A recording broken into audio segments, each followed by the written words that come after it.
Hey everybody, happy Wednesday, February 15th.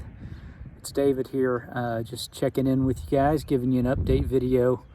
Wanted to get a little bit of a walk in, so I've been out walking and just now sat down to take a break, but it's beautiful weather right now. It got up in the 70s today.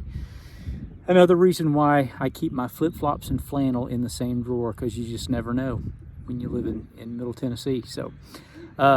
But it's a beautiful day today, and I just wanted to give you a quick update.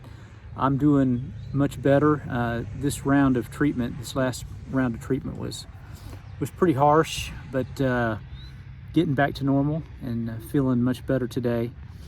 And I'm thankful for you all praying for me and praying for my family, and believing and standing with us that once these treatments are over, that I'm going to be cancer-free and completely healed. And can't thank you enough for standing with us and believing with us for that. I don't know if you guys have been following this revival that is broken out at Asbury College in, I think it's in Wilmore, Kentucky, which is about 3.5 hours from here. But people from all over the country is going there because they are saying that the presence of the Lord in that place is so thick and so good that people are coming from all over the country to experience that. And I can tell you, I've been in revival before where the atmosphere was so incredible that people from the street would actually be drawn in. UPS drivers would drive in to deliver a package, and 10 minutes later they find themselves at the altar of the church and giving their life to Christ. And I've seen these things, so I do not doubt one bit that it is for real and what is going on, and we're praying that it just spreads. But as neat as that is to experience, I just feel like that revival, God is not waiting to send revival to us. He is waiting for us to step into it. And the thing that I noticed, and I have noticed with a lot of revivals and how they start,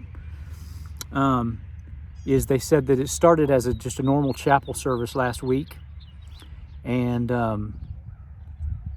people began to repent, come forward, and pour their heart out at the altar, and it's been that way since. And that's an amazing thing to experience. And but I want you to know that same revival needs to take place in each one of us, no matter where we're at, and because it will spread. I promise you, it will spread. As somebody who has, I've served as worship leader before, and filling in and doing things like that, and just in my concerts. And the concerts of artists that I've been with, you spend a lot of time framing your presentation of the gospel, because you want it to have the most impact that you can. And a lot of that is very good. It's very well intentioned and very good. Most church leaders will tell you that every Sunday, the planning and preparation that goes into it is like planning every day. Every Sunday is a Super Bowl Sunday for them, and I get that. I understand what they're saying. But if you look at how this revival, and I've been following it online up there at Asbury College, one of the things that they said was at the beginning, in the forefront of this, was there was, of course, music and praise and things like that. But then there was also spontaneous testimony.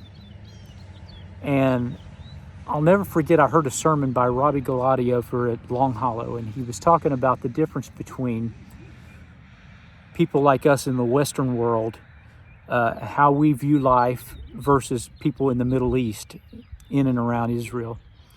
And in America, our attention span is so quick. 6 days is about all we retain, and then we're looking for the next best thing. We're always looking forward. always planning for the future, and we rarely look back. But people in the East, they live their life looking back and remembering, and they're moving forward, but they're looking over their shoulder toward the future because they always look back at the past. And there's something to be said for that, because all throughout the Old Testament, God would tell the Israelites, remember what I did for you. Because if you remember what I did for you, you'll know that I'll do it again in the future. That if I delivered you once, I'll deliver you again. And that's an amazing truth that is very profound when you think about it. And here would be my challenge to churches, pastors everywhere.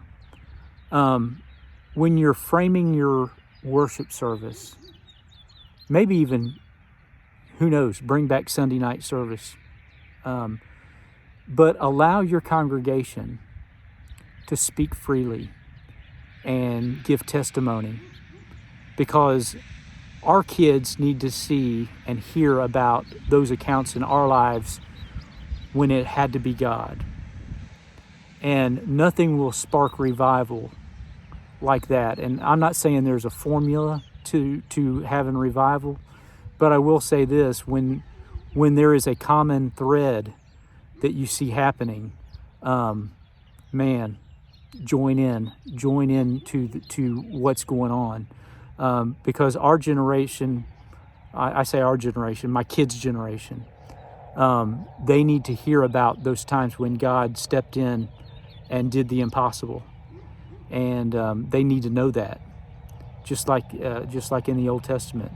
So we need to be looking back and remembering, and allowing our confession and what we say to be heard, not just for each other, because it's a huge faith builder, but for our kids and the younger generation. They need to know that they would not be here had it not been for God and the things that He did in their parents' life and their grandparents' life. And those accounts need to be passed down from generation to generation, because you cannot walk away from that.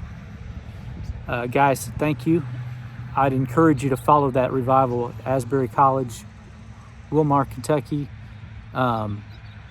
It's pretty amazing what's going on there, and just know that it can happen right where you're at. Thank you guys again for praying for me. Thank you for standing with us, and I look forward to seeing you all soon. Thank you, and God bless you.